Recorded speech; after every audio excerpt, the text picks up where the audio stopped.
Hey folks, this is Daryl Barnes, the president of Deacon Wealth Management. And what we wanted to do is to try to, recap what's happened so far and try to anticipate what we're going to see moving forward from this year, from the middle of this year to the end of this year. So imagine we're in a football game or a basketball game, and any coach will tell you the least important statistic is the score at halftime. But this is the score at halftime. So I think it's useful for us to go back and try to remember, okay, where were we in January? Where were we in April? Where are we now at the end of June? And I got to tell you, at the beginning of this year, the markets were all over the place. We had more clients asking us about the future direction of the economy than we've had in quite a while. Normally, it's not quite in flux. But with the change of administration, with President Trump coming in, people were actually scared about, okay, what is President Trump going to do to the economy?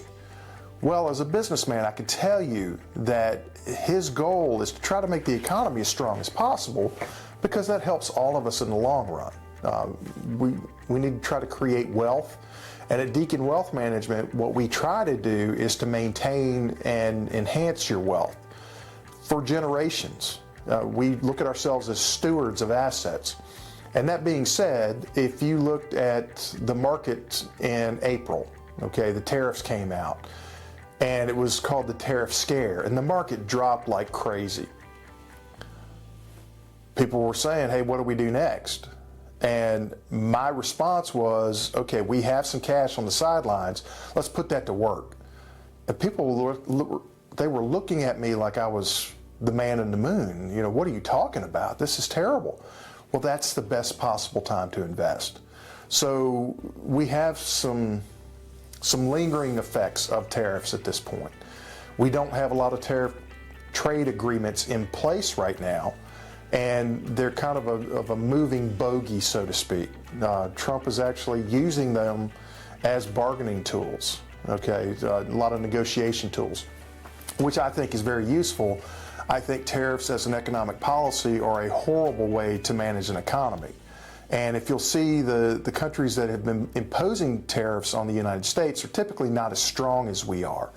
The exception of that would be China. And I didn't realize at the beginning of this year what type of tariffs were being imposed on U.S. goods in China until these issues started to come to the forefront. So essentially what the tariffs are trying to do is to level the trade playing field. Okay, so if something is made for $1 in the United States and something is made for $1 in China, you would think that if you're going to trade, you're going to trade on an equal basis. That's not been the case. If we've made $1 good in America and we tried to ship it to China, well, it was now costing $1.30 because it was a 30% tariff from China.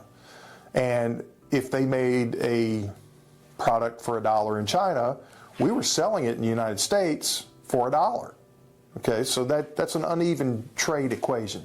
And I think that's going to continue to kind of even itself out over time. Right now, if you can imagine yourself on a seesaw, we've got one side going up and down, actually both sides going up and down. And what we're looking for is the equilibrium where both sides are relatively equal. And that's essentially what the trade policy is after, is trying to equalize trade across borders. So that's nice, okay?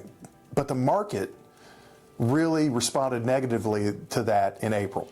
What we've seen since then is a tremendous increase in the marketplace. In fact, the NASDAQ set a new record yesterday, which is typically for smaller companies. They typically will trade on the NASDAQ versus the S&P or versus the Dow Jones. They'll also show up in the Russell 2000.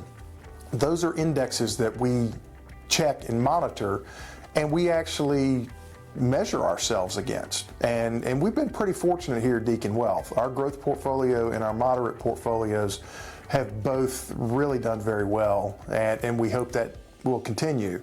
But I can tell you, in terms of risk assets, and risk assets are going to consist of stocks and bonds, essentially. Mutual funds make up stocks or bonds. ETFs make those up as well. but the bond marketplace has been, I don't know, kind of artificially manipulated a little bit. The Fed still has rates at what I would consider to be relatively high numbers versus what we've been used to for the last 15 years. And again, this may just be a period where we are working through the adjustment. We don't know what the answer is yet. I know that there's a lot of consternation between Fed Chairman Powell and President Trump, and President Trump wants the Federal Reserve Chairman Powell to reduce rates. Typically, if you're reducing rates, it makes money incentivized to move away from banks or savings accounts and those sorts of things, which has more money running through the economy, which is typically good. We like higher velocities of money moving through the economy because that's almost like blood running through your veins. It's always good when it's constantly flowing. So that's going to be, I think, President Trump's goal. I don't know that for a fact. And what we have to do right now is to try to monitor the tariff policy, the monetary policy, fiscal policy. The quote-unquote big beautiful bill just got passed, and that should help business owners. It's going to allow guys like me who own our own businesses to actually take nicer deductions for investments in our business, and that's typically good for the economy. So moving forward, I was looking for some guidance from LPL with regard to the economy, stocks and bonds, and what I got was a bunch of jibber jabber. Hey, this may go up, this may go down. We don't know what's going to happen. They didn't take a very strong stance. In fact, they said that the target for the S&P 500 should be somewhere around 6,100 by the end of the year. Well, the S&P 500 is already at 6,300. So I don't know that they're trying to tell us, hey, the market is going to decline in the second half. I really don't know that they're going to say that, because I can't imagine that it will, make a drastic decline. It doesn't sound like a drastic decline, but on a percentage basis, it's relatively large. I mean, if you drop 300 points on the S&P 500, that is much more significant than dropping 300 points on the Dow Jones Industrial Average. One of them trades at 6,000, the other one trades at 44,000. So it's all relative. And what we're doing with our clients right now is we are staying heavily in the United States. So we like domestic companies, and we like companies that are growing and paying a dividend. If they can do both, that's a wonderful thing.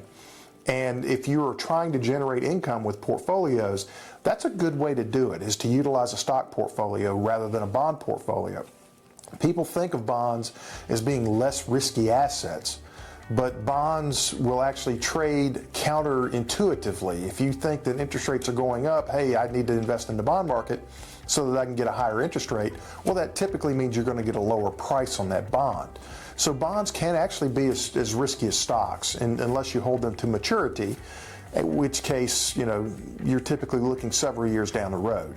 So when we are in the bond marketplace, we typically like high quality, short duration bonds because we can manage the risk in that methodology.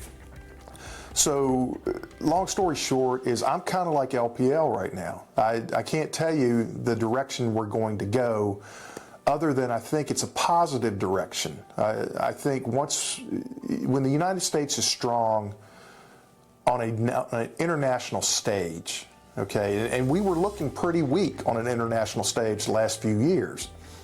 You started to see our leaders being snubbed and put in the backs of rooms. Now we're front and center, and I think it's a good thing. I think if that continues, we're going to see modest growth, not necessarily blockbuster growth, but modest growth throughout the end of this year. And then the midterm elections are coming up in 2026. So we're not just looking for, okay, what's going to happen in 2025. We want to position ourselves so that 2025 is going to help us move into 2026 in a very positive fashion. But if you want to know what's going on with your personal portfolio, we can do an analysis for you. We can generate cash flow scenarios so that you can make sure that if you decide that you want to retire, that you can stay retired. That's what our goal is. We want our clients to be able to retire and stay that way. We're here to help. If you have any questions, please call us at Deacon Wealth Management. Our phone number is 540-371-8585, and we can always be found on the web at www.deaconwealth.com. Hope you have a great day. We hope you focus on the right things. And again, if you have any questions, give us a call. Thank you.